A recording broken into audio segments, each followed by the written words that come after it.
கோவையில் நடைபெற்ற தேசிய அளவிலான ஆண்கள் மற்றும் பெண்களுக்கான குத்துச்சண்டை போட்டியை ஏராளமானோர் ஆர்வமுடன் கண்டு ரசித்தனர்.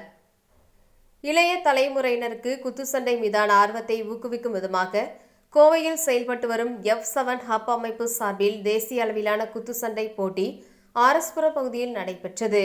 இந்த போட்டியில் தமிழ்நாடு, கேரளா, கர்நாடகா, மிசோரம், ஹரியானா, சண்டிகர் உள்பட பல்வேறு மாநிலங்களைச் சேர்ந்த 14 வீரர் மற்றும் 2 வீராங்கனைகள் பங்கேற்றனர். முன்னதாக நடைபெற்ற பெண்களுக்கான போட்டியில் சென்னையை சேர்ந்த கனிஷ்கா மற்றும் சண்டிகரை சேர்ந்த ரமன்தீப் கவுர் மோதினர்.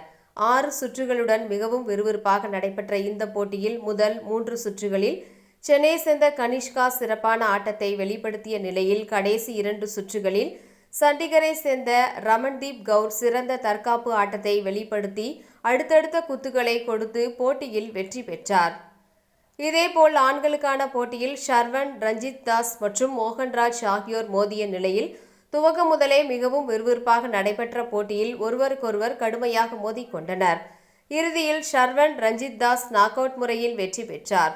இதேபோல் தேசிய அளவில் சிறந்த வீரர்களான முகமது இர்ஃபான், அசத் ஆசிப் கான், முகமது ஷமீம் உள்ளிட்ட பலர் போட்டியில் பங்கேற்று தங்களது சிறப்பான குத்து சண்டையினால் பார்வையாளர்களை பரவசப்படுத்தினர். தொடர்ந்து போட்டியில் வெற்றி பெற்றவர்களுக்கு ரொக்க பரிசு மற்றும் கேடயம் உள்ளிட்டவை பரிசாக வழங்கப்பட்டன. கடந்த 2023ஆம் ஆண்டு இதேபோல் தேசிய அளவிலான குத்துச்சண்டை போட்டியில் கோவையில் நடைபெற்ற நிலையில் 2வது முறையாக தற்போது நடைபெற்றது குறிப்பிடத்தக்கது.